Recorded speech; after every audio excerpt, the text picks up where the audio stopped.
This is my boy MK. Really experienced DJ. Knows his shit inside out. And I know I asked you guys before when we first started the class, what are some topics that you wanted to learn? I know some of you weren't really keen on microphone work, but some of you were, and that's something that I really wouldn't have touched on to the detail that he can. So I wanted to introduce him to you and have him impart some knowledge on you. And yeah, you could introduce yourself, give your little resume or whatever. Yeah, I've been DJing since 2008.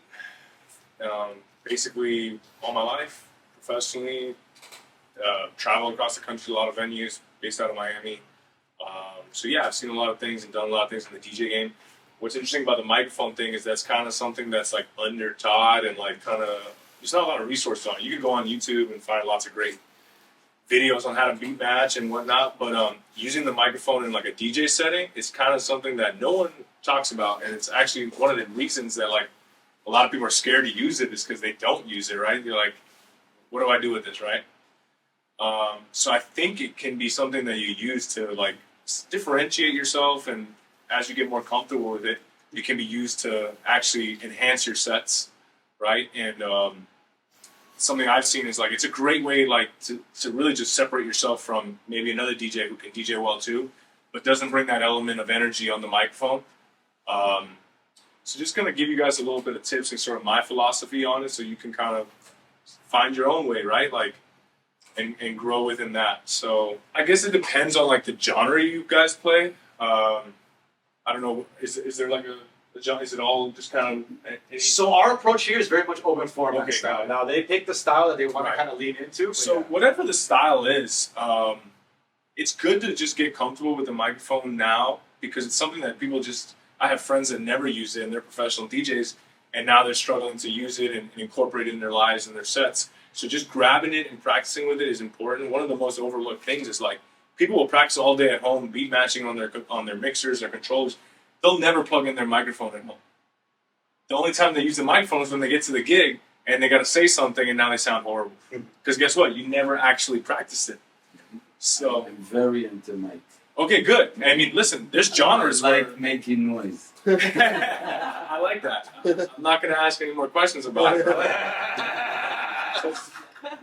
But that's great, because honestly, like depending on the genre you play, like maybe you're not into open format, but a lot of open format venues, it's microphone heavy. So you may not be able to work at that venue or play in that lane if you don't get on the microphone and utilize it, right? So now you're DJing with an arm tied behind your back, because the guy that you're trying to compete with for the gig is rocking the microphone like he's an MC. And the biggest thing is just use it when you're practicing. So if you're practicing your sets, and you know maybe when you're first starting off, you really practice your sets in a way where like you recreate that at the club, right? Like this is my set. I practice it to a T. You can incorporate the microphone at home and practice with that, right? So find ways to practice with it. You know, a lot of professional DJs, even to this day, that have a fear of using the microphone, it's because they never use it. So I think you'll get a kick out of that. You know, use it at home. Towards the end, I'll give you like the literal tips that I think that you could use that no one talks about, like secret stuff to use the microphone in your sets. But again, even if you're like an electronic artist, the biggest artists, they eventually get on the mic a little bit. You know, whether it's just to say, hello, I'm so-and-so, blah, blah, blah. But at least getting that comfortability factor with it out of the way is going to help you a lot. And it's great for public speaking. It's great for hosting. Let's say you blow up as an EDM DJ or an electronic artist. There's going to be times where you're going to have to speak in front of the microphone. So it all will benefit you down the road. So things you can work on when you practice, like little things that people overlook, are like EQing your voice. Right? That's something no one talks about. You know, most microphones, yeah, here, you got an EQ, right? So you can... Changes your voice. Right, so you can go home... What is the EQ? Yeah, like right here at the top. Same thing that you have. Yeah, You know, you got, like, just the way you have on your channels, you usually have a 3-band or a 2-band, and in most cases, like a low and a high. You can go home, grab your microphone, test how you sound. You might find, you know what? I like how I sound when I take all the bass out, or when I accentuate the bass. So that's just one small tip that I'll give you that I think is super overlooked. Like, you could change the way you sound and maybe find a sound that you like that's more pleasing sounds more radio, whatever it is you're looking for. You could play with it. You can play with it, and what I do every time I get to the club, and like you said, you're setting up your controls in your mixer. I dial in a certain number of settings on the microphone as well that I know sound good. And once you get that down, it's really easy to just control how you sound.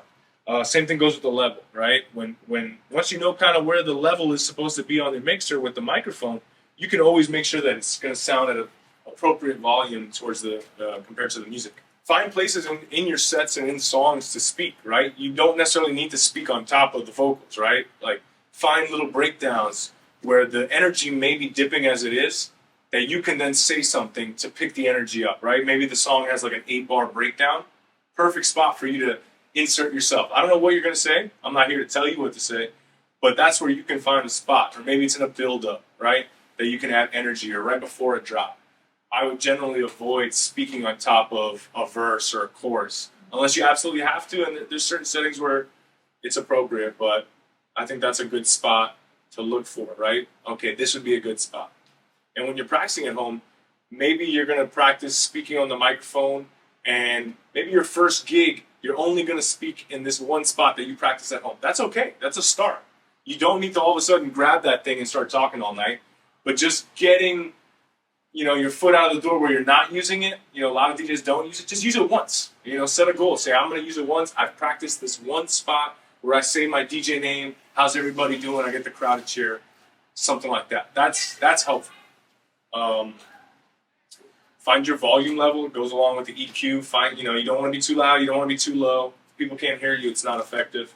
Don't overdo it. Obviously, I don't think that's usually not the problem people have when they're hesitant to use it, but it can be a thing. I've heard it from venues like, yo, we had so-and-so, and it was a disaster because they just went absurd with the microphone, right? Maybe they got too drunk, whatever it is. It can get annoying, right?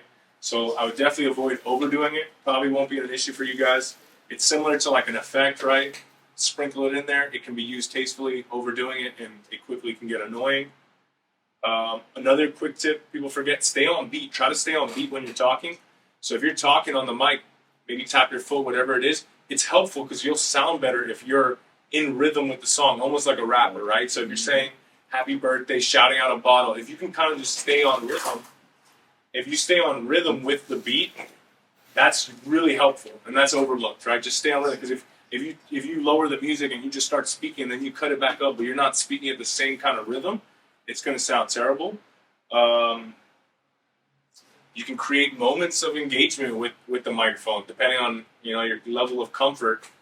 There's moments where you can turn the mic off, say something, switch genres by doing that, right? But it's all based on how you feel, right? So when I play out of town, there's lots of times where the song might come to a crescendo or whatever, and I'll lower the music, and then I use that to engage the crowd for a few seconds, create a moment, and then play something else, and it can really ignite the party if you need to, depending on the genre, obviously. In EDM or electronic music, it's not as prevalent, that kind of vibe, but in open format, it can be a big thing, especially in nightclub settings, bottle clubs, things like that.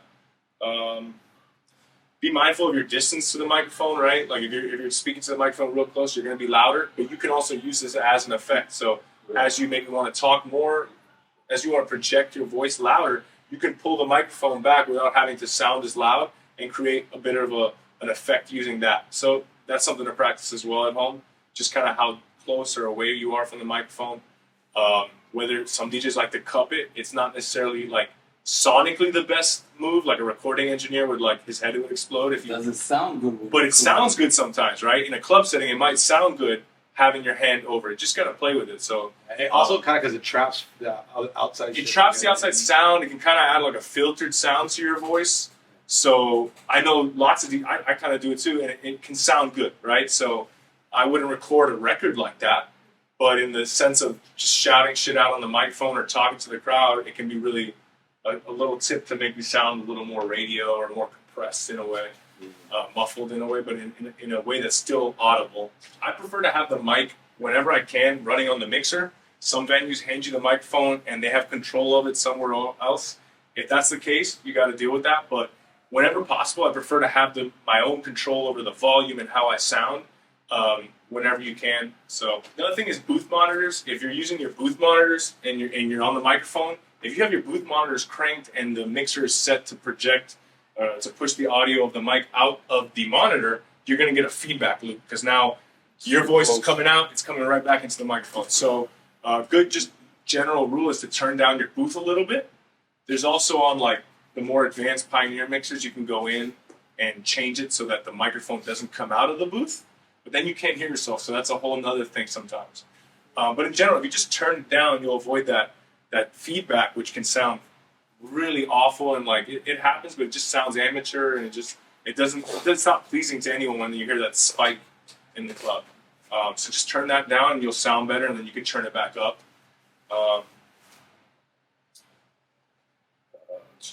Using the channel faders to kind of as like a what's the word I'm using for? Like a talk over. Like a talk over, like a ducking effect, right? So when you want to speak, let's say you're speaking on the most loud part of the song, a drop or a verse in a song, you may want to pull the channel fader down just a little bit, right? You can either go all the way down and then back up quickly, or some DJs like to pull it down like maybe in the middle, 75%, where you're just ducking the volume of the track a little bit, but because you talk at the same time, it doesn't sound like the volume is going all that down much because you kind of fill the space. So that's a real good tip and kind of essential if you plan on talking over your music to just kind of feel it. That's something to practice. Some DJs like to do a very hard cut and sort of bounce with it with the beat, depending on how you're talking, how much you're talking.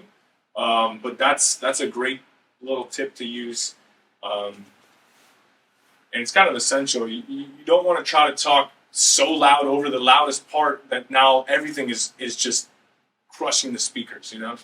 Turn the mic off after. That's a good tip. You don't know how many times people don't turn the mic off, and then you either have that or you just have this low level of music feeding. And sometimes it's not audible, but you'll like record your set and maybe you listen later in headphones. You're like, oh shit, the whole time there's a little audio track either of people talking or just the music being fed back into the mixer, and you want to avoid that. Or if like the microphone rolls on the table, you're boom, boom. Yeah. Or there's just or feedback. General, just turn it off. Sometimes you might want to turn it off on the microphone. There might be a switch on the microphone itself, or maybe you want to switch it off on the mixer. Sometimes the mixer has like an on-off. This one has it. You know, it also has like a little talk over, which does that ducking effect.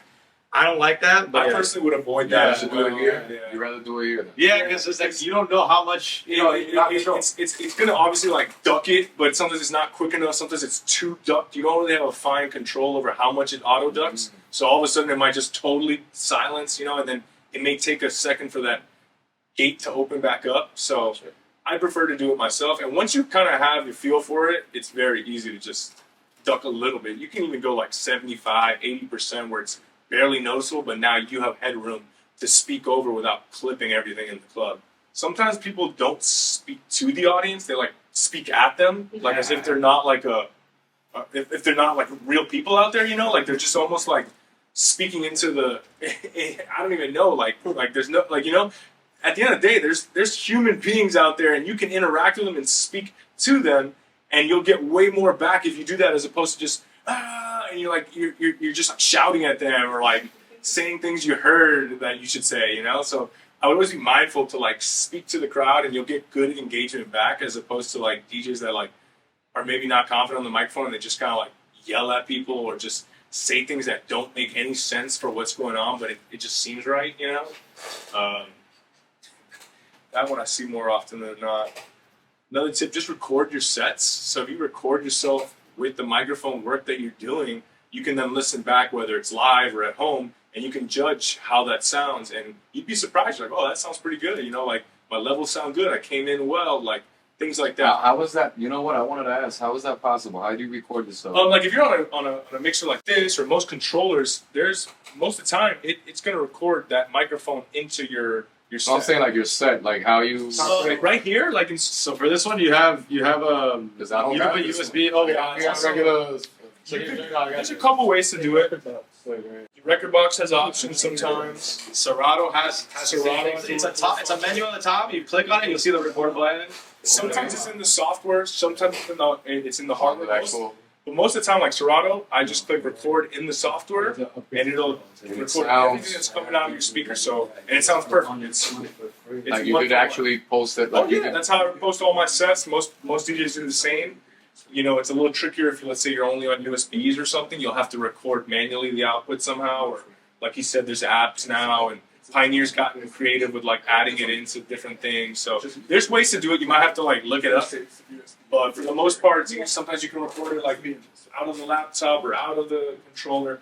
But in general, if you can record your sets, I think that's a great tip as a DJ. Period. But if you can record your sets and then listen back with because I want to hear my microphone, exactly. you'll hear yourself. You're like, oh, that dude, I sound kind of good. Like, because when you talk, sometimes you don't like how you talk. Yeah. You're like, damn, I suck at this. But then when you listen it back, you're like, yo, it sounds pretty good. Like, you know, and you can, you know, judge yourself, give yourself your own feedback. And for those kind of stuff, like how can I record a set? If like you guys are out and stuff, and you're like, this equipment, what is it? Hit us up on the chat, and we'll let you know like what the best plan of attack. Sometimes you'll need an external recorder or whatever, but sometimes you can just do it right in your computer and it'll work. So just let us know. We'll help you out with that kind of stuff too. A little more advanced, like there's moments in sets and when you're DJing that you can kind of create like a call and response situation with the crowd, whether you say something and they're sort of conditioned to say it back. I can't get too like specific on that, but like there's moments where if you say something, and sometimes it's just, similar, right. Or as basic as make some noise, right? Like, but if you can create elements where you give something and they give it back to you, sometimes you can use the song to do that, right? There may be a big lyric that everyone sings in the song, but right before that, you could get on the microphone and say that. Then they're going to give you back that screaming. You lower the fader. It sounds amazing, you know? Yeah. That's just something that'll come with like experience and maybe going out and listening to DJs or listening to the songs, you know, like, trying to think of a good example, but there's moments in songs that everyone in the club sings that one part, right? Like, right, exactly. And like, so you can use that as a way to like, all you're doing is saying what Bad Bunny's saying right before the big part, but it sounds great because you're saying it on the microphone, and now they're coming back screaming. You look like a god, you know, like, and you didn't really do that much. You just, you know, said what Bad Bunny was saying. So think about that. Use your environment. Sometimes just paying attention will give you things to say on the microphone in the club, whether it's you see you got a bunch of tourists from a certain city, you can shout that city out. Or maybe you see a bachelorette party or a birthday group. Maybe there's something funny that you could say that someone did. When you kind of get that level of comfortability with the crowd, now they're riding with you and like they feel like they can just be comfortable with you. And now you got them like eating out of the palm of your hand because they're just ready to rock with you, and you kind of created this like personality that's not just a DJ set, you know. So just use your eyes. There's like some of the best things I've ever said are just things that happen in the moment that are like just natural. You know, you can't plan for it. And in the end, I think it's important to be yourself on the microphone.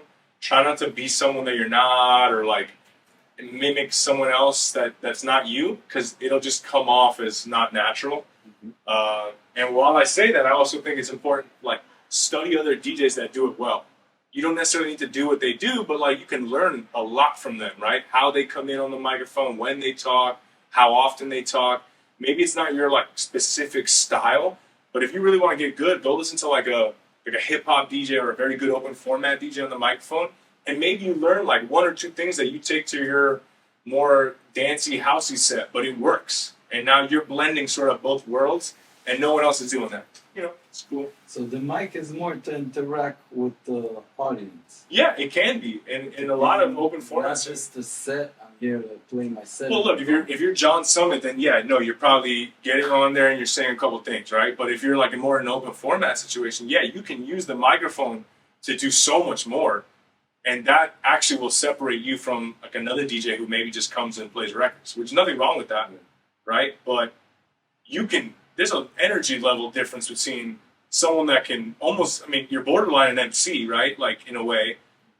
That there's something different. I've gotten booked at venues because of that factor, you know, because he gets on and he creates this energy, not just with the music, but by interacting, engaging, making people go crazy, you know?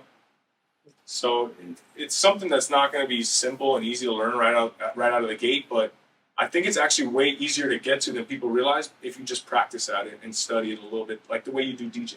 You know, a little more like I'll just go over like some of the more advanced stuff that I've seen people do and I do sometimes. It's like you can use the microphone even to like transition, right? So some of the best DJs in the world in open format will like you might say the last few words of the song on the microphone, and at the same time you're pulling down the volume of that record, and when you're done that phrase, that vocal, that last 3 or 4 words of the song, you play the next song.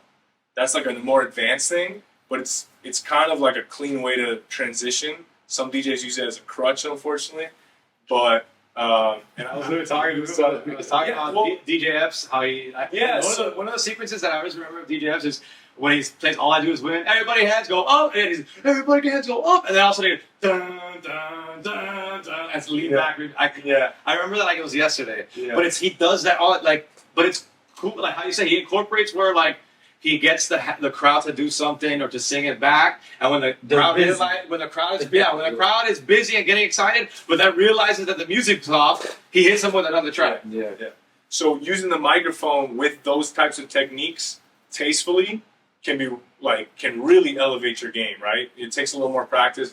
Probably takes a little more experience. You may not be shooting for that right out of the gate, but it's something that like if you try to work on it, it's pretty effective. Now, unfortunately, a lot of DJs, there's some really great DJs playing big clubs that use that too much, right? And then it becomes something where it's like they're never blending songs, nothing, right? It's just a constant get on the mic and talk. That's a problem too. So just like if you echoed out every song, that wouldn't sound great either, right? It's all tasteful. You could do it once or twice, sounds great, but if you do it 100 times, same thing with the microphone. You get on there once or twice in your set, sounds awesome. You do it 100 times, kind of probably not going to sound great.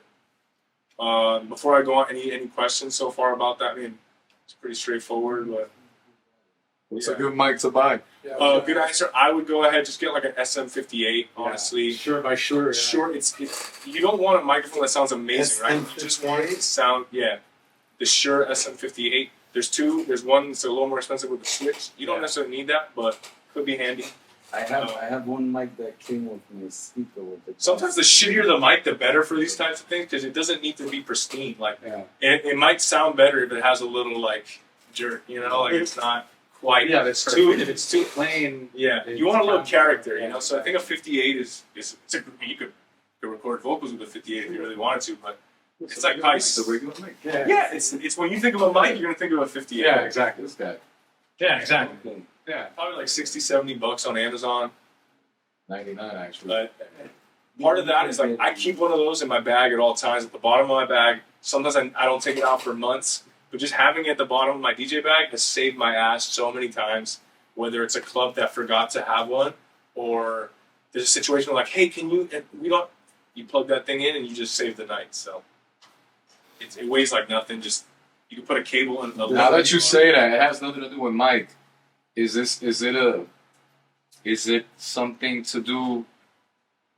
Do you have to have another controller in hand sometimes? Or I don't keep an extra controller. I mean, I usually just show up to the club with a laptop, but I will have like a couple USB sticks as a potential backup. One thing I always do is I always have in the bottom of my bag, there's like a couple things that I keep that like I never touch, but they're there. And one of those is like an extra laptop charger.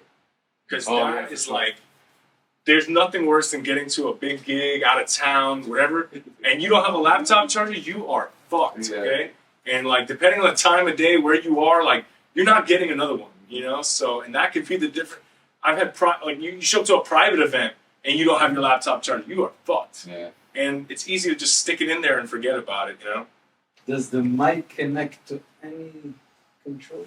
Yeah, usually most controllers have like an XLR, basic XLR. You have a 1/4 inch input here. It's not an XLR, but you can still connect a mic here. Yeah, just get an XLR to a 1/4 inch. Aaron, we spoke about the difference between the cables, right? The XLR and the 1/4 inch. The 1/4 inch is like the mic cable. I mean, the guitar cable, like this, right? And then the XLR is the one that has the this one, the 3 prongs, right? Where one is male, one is female. So I always keep one of a very small one in my bag with the microphone in case I need to plug that in.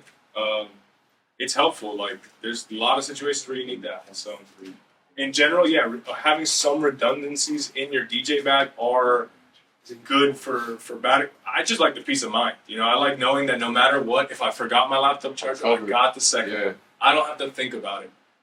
Would I love to have 2 laptops in my bag? Sure, but that would probably be a little overkill. You know. Plus, you got to now update 2 at the same time. You know. So I think having a USB stick that's loaded with like some of your go-to crates or songs will get you out of most tricky situations if you need it. I'll keep like 2 loaded up in Record Box. I'm sure he could tell you later, but there's ways to like mirror your Serato library into Record Box so that you don't have to do much. It's literally just like a button, and everything is on your USB. Cue points, everything converted. Yeah, so that's handy. Sometimes if I get to a gig, I might play the first 30 minutes on USBs just to have fun or warm up, depending. Maybe it's a house gig, I might play the whole night on. But yeah, redundancy is always good. Yeah, hell yeah. That's like as a DJ, you gotta learn like how to like backup, like backup plans for everything. You know, you always want to have like those redundancies where like, oh, I have a backup USB. Oh, I have a backup this. I have a backup that. My hard drive doesn't work. I have a secondary hard drive. Yeah, everything. There's always got to be a contingency. Crates for it, right? Yeah, exactly. I call it the 911 crate.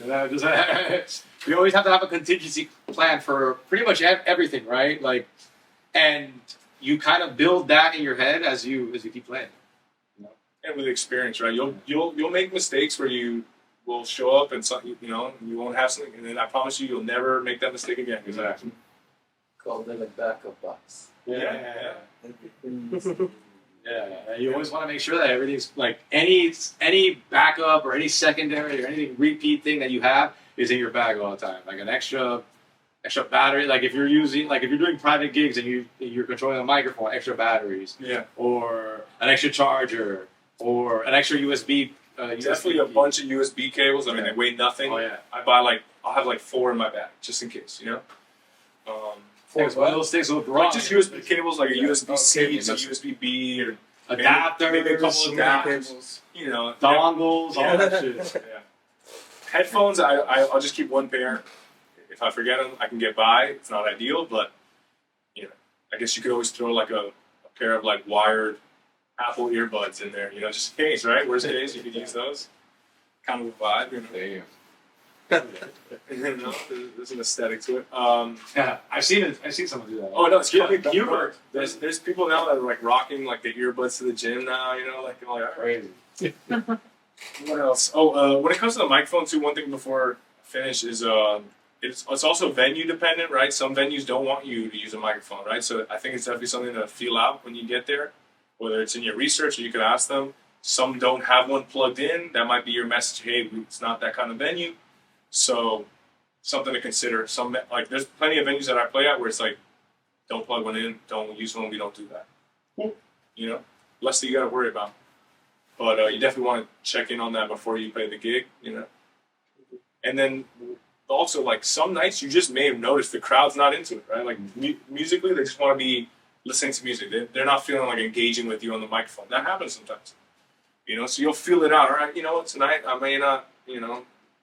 Nobody wants to scream at, you know, so. So how do you know that? Do you automatically? No, but I'm saying like you start off. You know, you might. When do you start doing the whole mic? You know, I might do stuff that I do everywhere else to start the night. Like I might say something like, you know, in the beginning of the set. Yeah, like hey Nashville, how we doing? Like you know, blah blah blah. My typical things that I may start off the set, and if I don't feel sometimes I do that, and the place goes bonkers. Do we have any birthdays in the house? Da da da da. And people are going nuts. Cool. If it falls flat, you know what? I may not pull the microphone out later, or I may wait an hour. You know, I may not keep hitting it because it could be a little awkward if you're on the microphone and you're not getting anything back. That kind of looks bad too. You know, so I think it's just like DJing, right? Like you may go into the night thinking I'm playing hip hop tonight, and you're like, oh shit, it's not working. Let me try something else. You know, like that's the game. You know, does that happen usually? Yeah, I mean, dude, it's gonna happen to you. You're gonna. You know, no matter how far you go, as big as a DJ as you get, there's going to be nights where it's just not your night. You know, it's not that you're not playing well. It's just not one of those magical like nights. A comedian, like you know? sometimes some nights are just not ringing off. You know, you have to navigate that, and it's part of the game, and you'll find a way to still have a successful night. It just may not be as crazy because the people in there are tired, or they're not feeling like being there. Their friends drag them, or whatever it is, right? You know, maybe they just want to talk to each other more, or drink and not scream. I don't know. You just gotta go with the punches and kind of find a way to like navigate it. You know, whether it's the music or the microphone or whatever it is. You know, and then you just switch it up. You read the crowd. That's part. I'm sure Jordan will tell you all about that. You got that coming up next week. You're psychology, baby. You're reading the reactions. Crowd. Yeah, you're reading the reactions. You know, obviously, if you're a DJ who's like, I'm playing this shit, this is it. This is what I'm playing. That's a little different. But in like the open format world, you're kind of more figuring out what the crowd wants. And am I playing 50% hip hop and 50% house, or is tonight 20% Latin, 20% Taylor Swift, and 20% Bad Bunny? I don't know. You'll figure that out. You know, 20% Taylor Swift. not necessarily her, but like some pop music. Top 40 bands. There's venues like that, you know? Yeah, for sure. They have Taylor Knights. The mic, Yeah, They do? Yeah, I'm not in attendance. You may say, I don't want to be in those rooms. All right, you know? I can listen to 3 songs. There's actually a DJ Taylor Swift here for Atlanta. Oh, yeah? Really?